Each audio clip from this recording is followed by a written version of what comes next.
बिस्मिल्लाहिर्रहमानिर्रहीम अस्सलाम वालेकुम रहमतुल्लाहि व बरकातुहू। हकीम मोहम्मद अब्दुल्ला बिन उमर आप हज़रात के सामने फिर हाजिर अपनी वीडियो पे आने वाले अपने तमाम नाज़रीन को दिल की गहराइयों से खुश आमदीद कहता हूँ।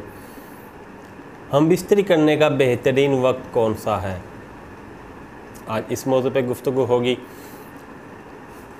कि किस टाइम हम बिस्तरी की जाए या कब हम बिस्तरी की जाए तो इंसान को ज़्यादा फ़ायदा होगा और हम बिस्तरी की लज़्ज़ात ज़्यादा से ज़्यादा हासिल हों और तिब्बी फ़वाइद हासिल हों और नफ्सियाती और तिब्बी नुकसानात से बचा जा सके।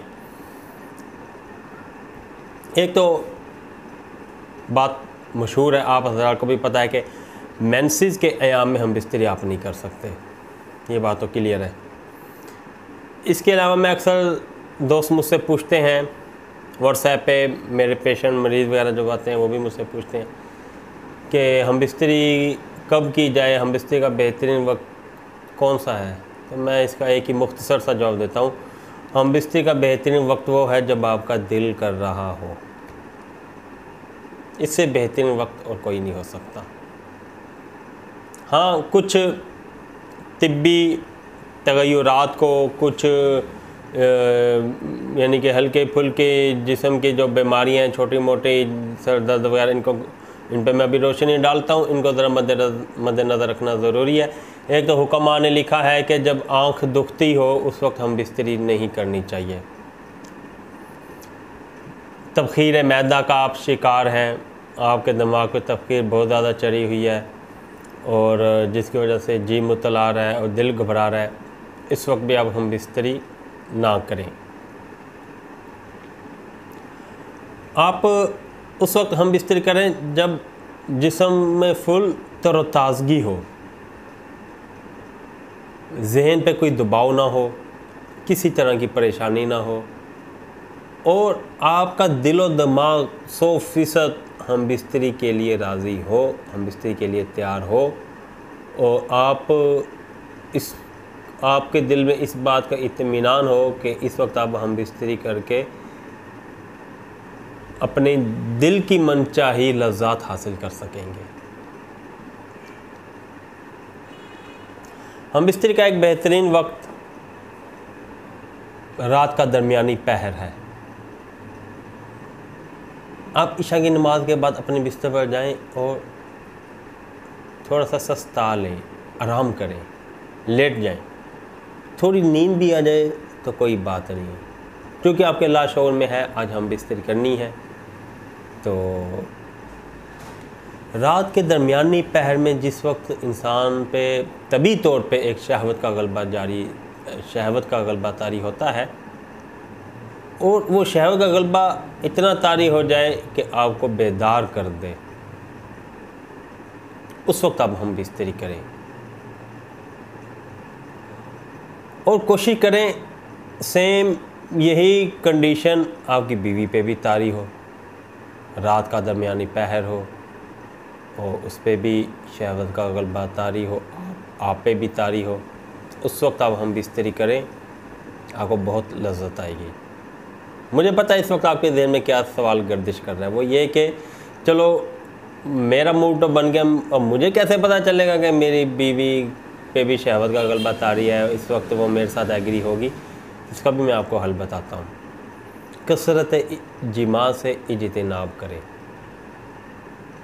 अगर आप रोज़ाना जिमा कर रहे हैं, हम बिस्तरी की रूटीन रोज़ाना की बनी हुई है या एक दिन छोड़ के 2 दिन छोड़ के बनी हुई है, तो फिर तो आपकी बीवी का ऐसा कंडीशन नहीं बनेगी। अगर आपने कुछ वक्फ़ा किया है, उसके बाद आपने बीवी को बताया कि आज हम बिस्तरी करनी है, उसके बाद आप बीवी के पास जाते हैं, रात के दरमियानी पहर आपको इसकी एक नई लज्जत मिलेगी। बीवी से हम बिस्तरी की लज्जत को बढ़ाने का एक बेहतरीन तरीका ये भी है कि कुछ दिन वक्फ़ा करें, उसके बाद आप सुबह बीवी को बताएं, आप एक हफ़्ता तकरीबन हम बिस्तरी ना करें फिर बीवी को बताएं कि आज रात हमने हम बिस्तरी करनी है। उस वक्त उस रात आप बीवी से हम बिस्तरी करें, आपको एक अजीब लज़्ज़त हासिल होगी। जब अल्लाह रब्बुल इज़्ज़त ने हमें बीवी की नेमत से नवाजा और हमें उसे जायज़ तरीक़ाकार के मुताबिक हमारी शहवत पूरी करने का हमारे लिए अल्लाह रब्बुल इज़्ज़त ने बीवी की शक्ल में हमारे लिए हलाल ज़रिया कर दिया, तो हम हराम की तरफ फिर क्यों जाते हैं? जितना ज़्यादा से ज़्यादा हो सके ज़िना से बचा जाए, फहाशी से बचा जाए। बीवी से अच्छे तरीके से आप हम बिस्तरी करके अपनी लज़्ज़ात को पूरा कर सकते हैं। ये हलाल है और सदक़े का सवाब मिलता है। आपको बीवी से हम बिस्तरी का मज़ा उस वक्त भी आएगा जब आपका बीवी से दिल लगा हुआ होगा। अगर आपके बीवी के दरमियान चपकलश जारी है, ज़हनी हम आहंगी नहीं है, तो फिर तो बस एक काम है जो करना है, और काम की जो माकूल सी लज़्ज़त है वो भी आपको हासिल होगी, लेकिन जो इसकी तमाम लज़्ज़ात हैं वो हासिल नहीं होंगी। बाद लोग यूँ करते हैं कि जिस दिन हम बिस्तरी करनी होती है उस दिन कोई गर्म चीज़ों का इत्माम कर लेते हैं जी, दूध में छुहारे डाल के खा लिए, काले चने डाल के खा लिए, ये वो।